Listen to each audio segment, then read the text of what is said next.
A bit of a better update to my room, like another update one. It is kind of a mess, as you can see. I will have to clean up most of the stuff here, as you can see.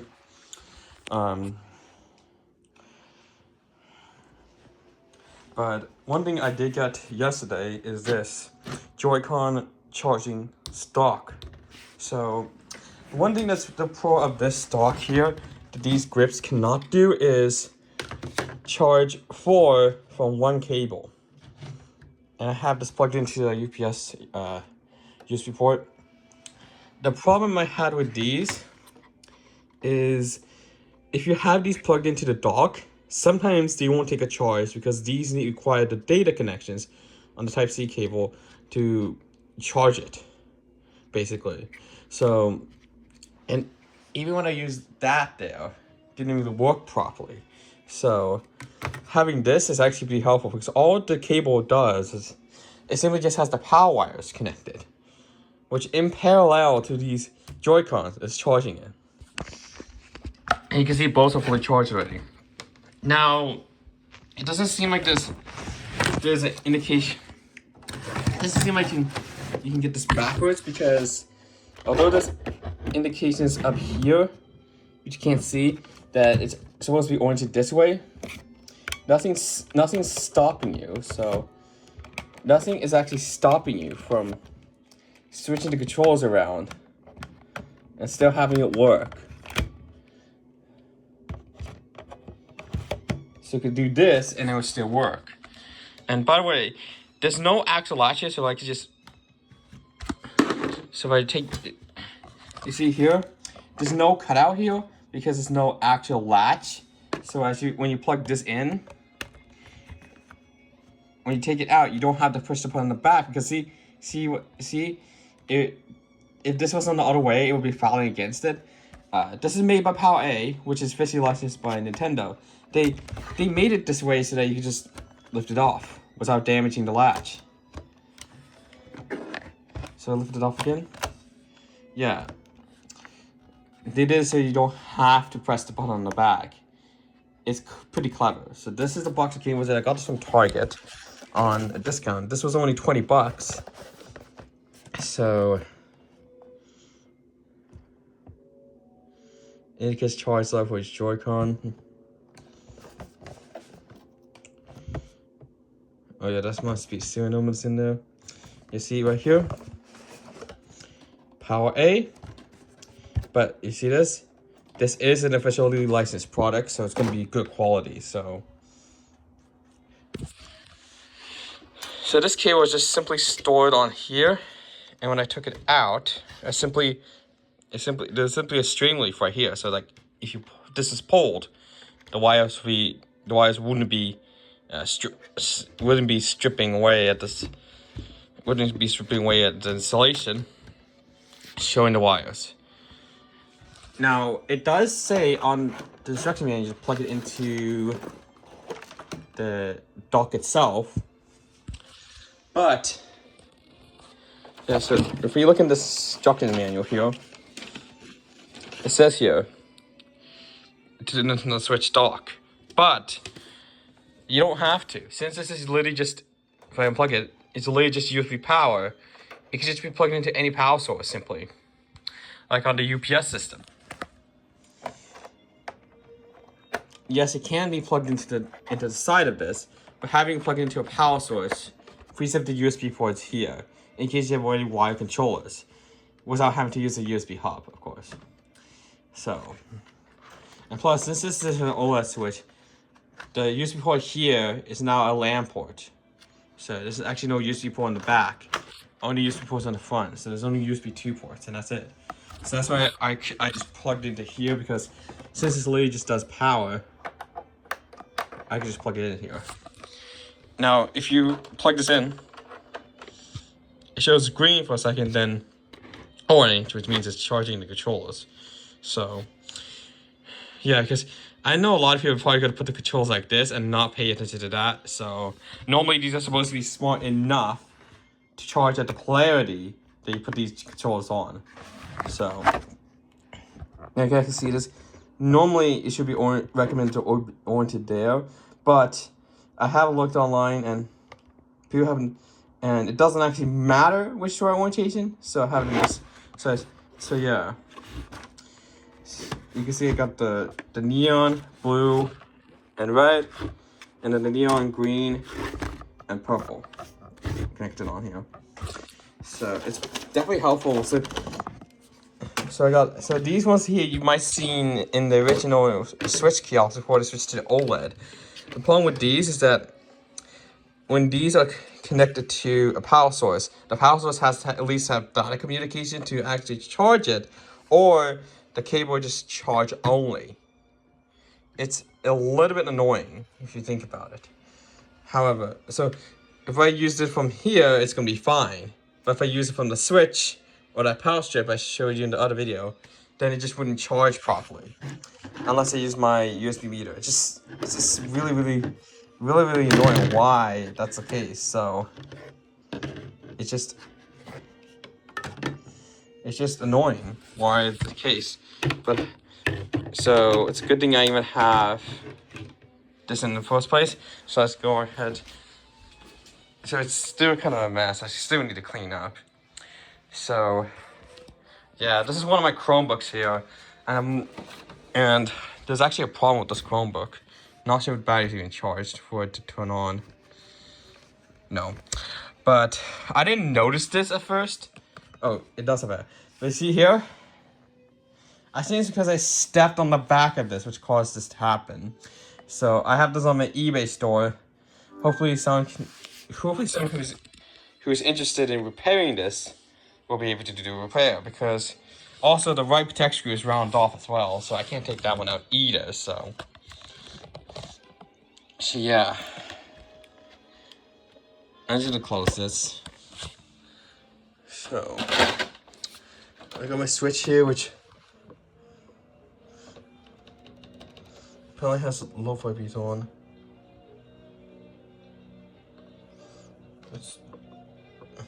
Oh, I did not mean to do that. I just put it into sleep mode. Oops. I need to put auto brightness back on and turn it up a little bit.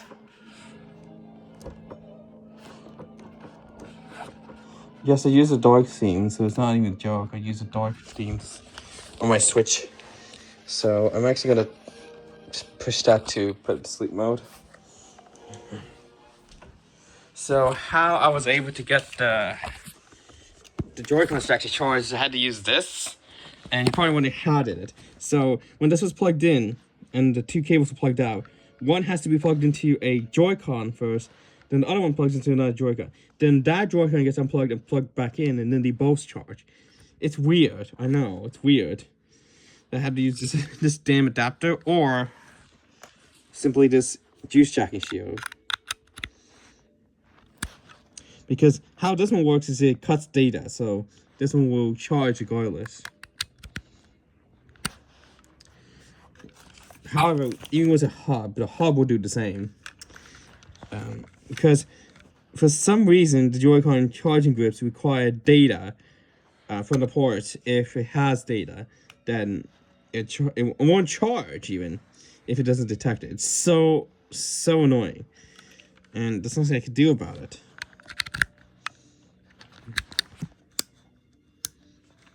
There's nothing really I could do about it. So, and this is my PC.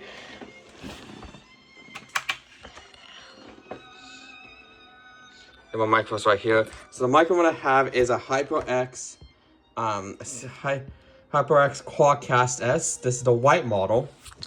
The headset I use is the headset I use right here. It's a Logitech G432 surround sound. So since it's surround sound, I have a sound card right here. This is a new monitor I have, which is also actually the hub as well. If you plug it into the correct port, that is. This cable here is just to connect to my G502X mouse.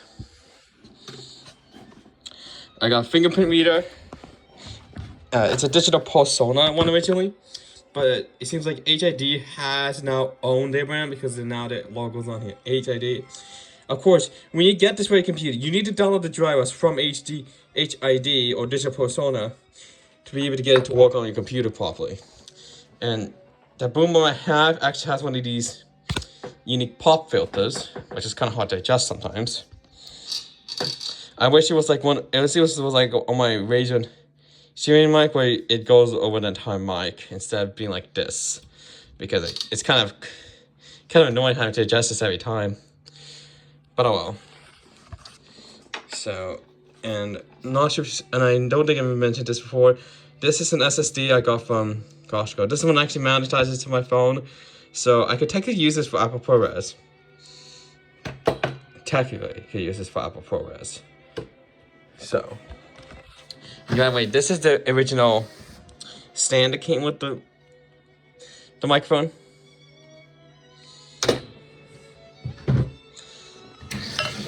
So,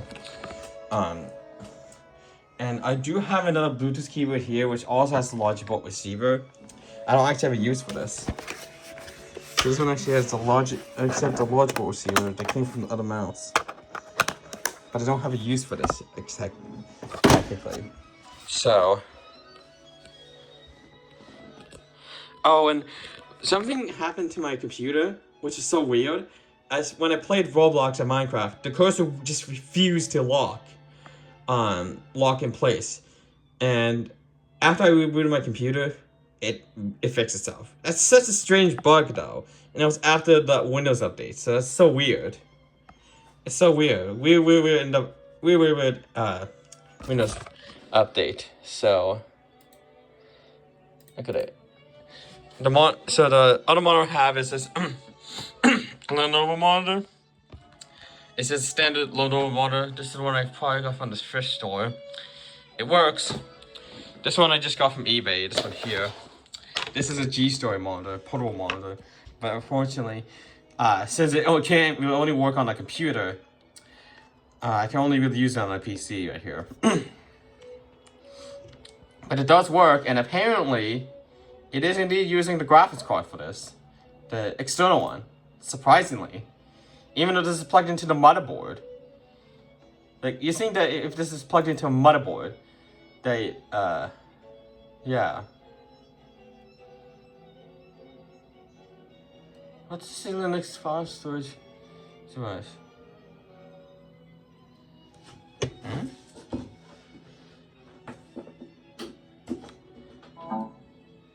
Oh. So that Linux file store thing is actually just the Oculus Quest headset. Okay, because I have that plugged in. But yeah, I have a bunch of hard drives. So all of this is for most for my data. And then the SSD, which is the main one. Oh, you can't see it actually. There we go. So we got a separate Rocket Q for the SSD. And then we got a lot of hard drives, so. This is just my headset being connected. That's why that's there. I'm not going to show you my Ethernet. And then this is my graphics card. The external one. NVIDIA GeForce RTX 2070 Super. And if I go down here, this is the inbuilt AMD Radeon Team graphics. So in case my graphics card ever were to fail, at least I will still have a graphics card. Of course, I will need to get a new graphics card that happens, because the inbuilt one's mostly supposed to be for temporary use only, because it only has two display port options, HDMI and DisplayPort. Now, HDMI has auto return channel, ARC. DisplayPort can do chaining as well. They both can do 8K as well. But there's only 2 ports on the motherboard, so I don't think this one will be effective because this one uses USB to power and display it. However, I do have a power Nintendo Switch AC adapter plugged in for extra power, because since this is also kind of a USB hub, I want to make sure there's adequate power. Oops. There's adequate power for the USB for it. And there goes my sync box. This just has my old cartridges. I have the red pieces on them to protect them, because so the ink that's on here just wouldn't go all over the place. I haven't shipped them back yet because my parents want them. Even though the printer is not even supported by this ink cartridge. So I'm not quite sure why. So the keyboard I have is a Logitech G512 Carbon. Now, Logitech finally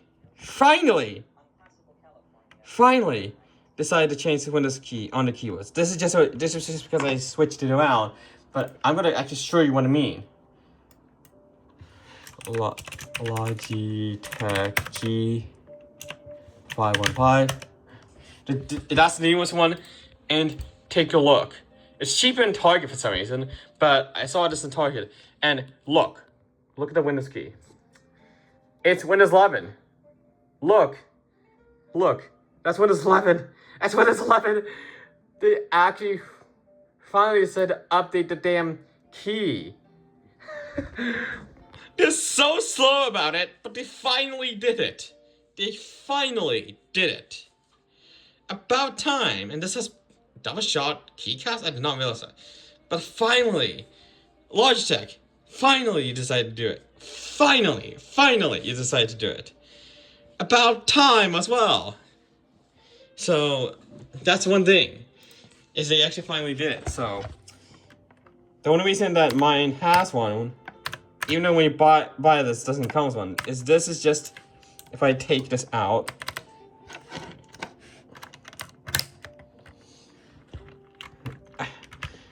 come on. If I take this out, this keycap is not actually part of it.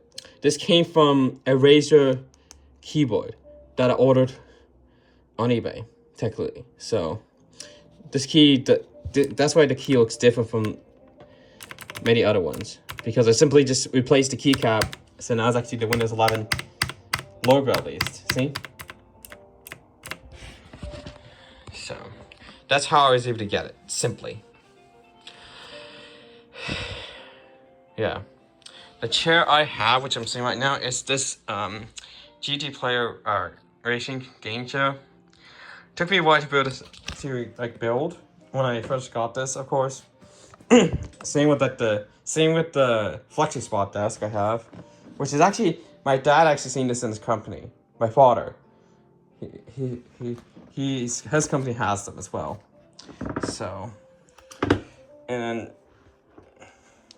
you probably wonder what this wire sticking out is for. It's actually just for this one here is the massage thing, but I don't use the massage thing at all, so we use the cable for my switch, which is right now in CLE.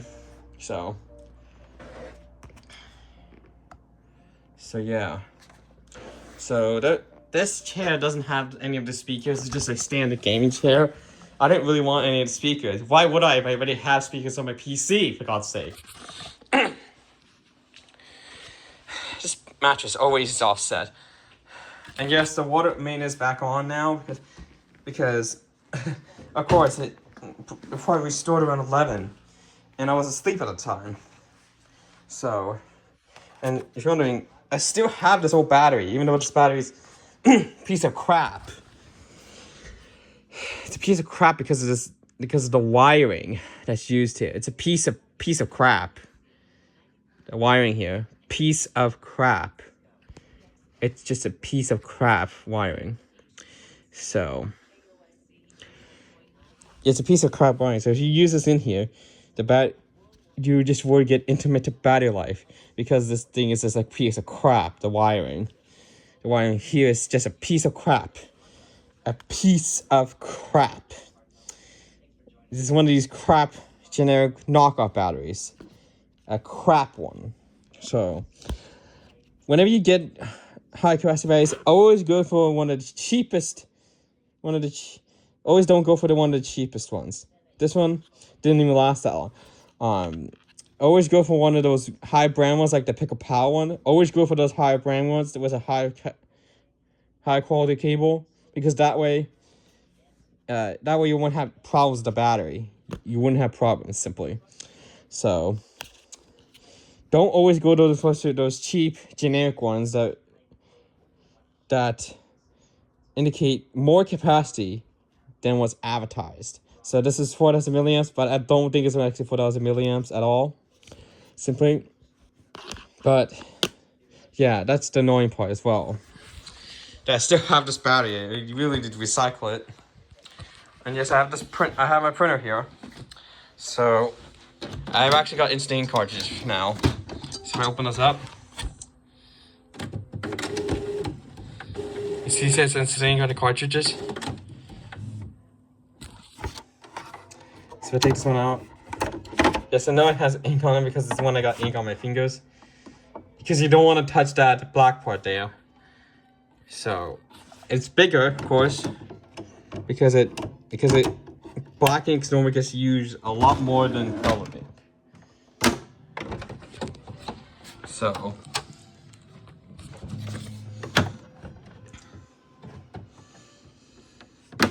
yeah. But anyways, I think that's really about it. I still have this Quest 2 headset, but I'm gonna get a Quest 3 headset because I've been having problems with the damn wireless controllers. Here's on the floor. This is not the problem controller, however. The problem controller is the right one, which I don't know where that went. I think I know where that went. But the right controller has always been giving me problems. Yeah, there it is. This is the right controller. It sometimes randomly disconnects, and you can't even reconnect it. And then this one also has stick drift problems as well. It would just keep drifting, and I cannot control it. It's basically unplayable, and I am careless. Okay, it's basically unplayable. However, in Gundam Zero Phantom, it's more than playable because Gundam Zero Phantom does not use the stick at all. So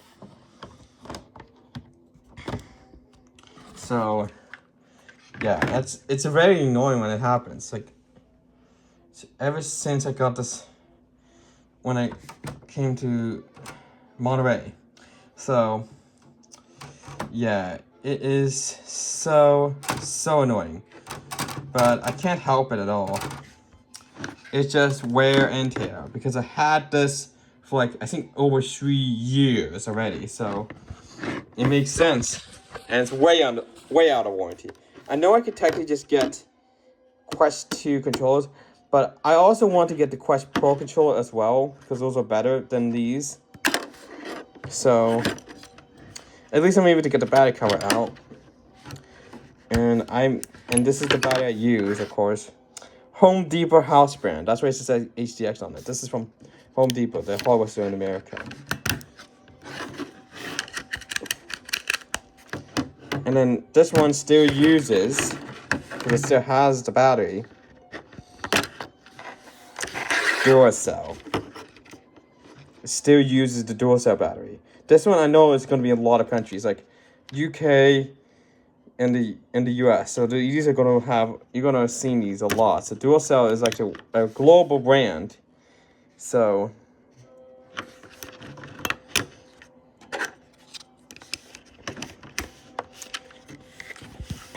these are both that came with the headset itself. These are both stock, so these already have a lot of problems. So now because I keep smacking these through something, and it's what causes it to happen. So and surprisingly, and I keep the strap on because these straps are really handy because, like, especially if it says like let's say I grab this one. What if I let me go ahead and type in push this there. What if I was in like one of those Speed Saver games and while swinging, I lose my grip? Instead of it falling to the floor or going to my monitor, it stays on my wrist. That's why I kept the straps in, because the straps prevent that from happening. Especially in one of those Beat Saber style ones where you have to like swing this multiple times and you might lose your grip.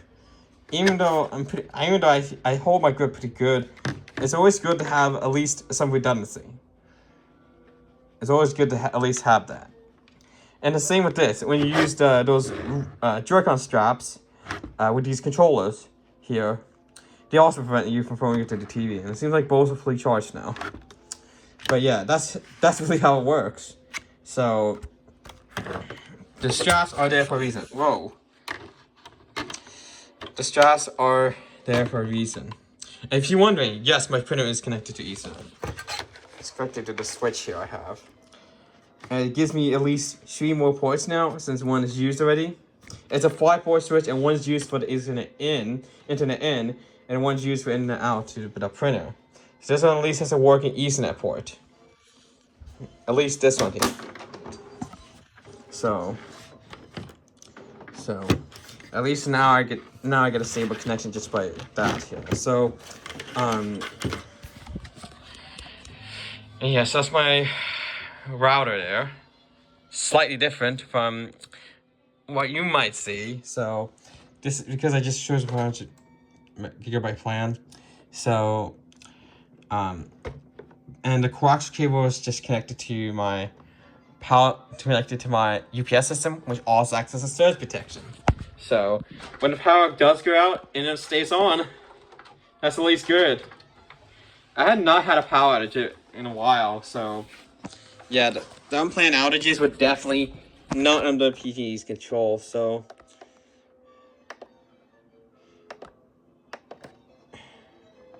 60 hertz, of course. Output 195 watts. Wow, I did not realize how much watts I'm putting out. 216 volt amps. 24 watts percentage. 15 volt amp percentage. 100% for the battery capacity, of course. Estimated run time, that much. Event, 30 events. What? I only switched up the breaker, really, so... Guess there were power outages when I was out of the apartment. And I did not realize that. Input, that's just input. And then the output, of course. The output's always going to be the same. So... And this is a 1,250 volt amps AVR cyber power UPS system. Now the battery, I believe, is located here. You got to take this panel off to get the battery. So this is a brand new UPS system, so the battery in there is already like good. So, but I hope I don't have another power outage, because I don't have a equal 4 power station. Like I really wish I had, because if I did, then that would definitely help, because then I'll be able to use my damn PC during a power outage. Because when the power outage has, I cannot use my damn PC. I gotta shut it down properly, so that I can make this last long. Yeah. It's really annoying. But anyways, that's it for my room tour. I hope you guys enjoyed. Like the updated room tour. I hope you guys enjoyed, and I'll see you guys later. Goodbye for now.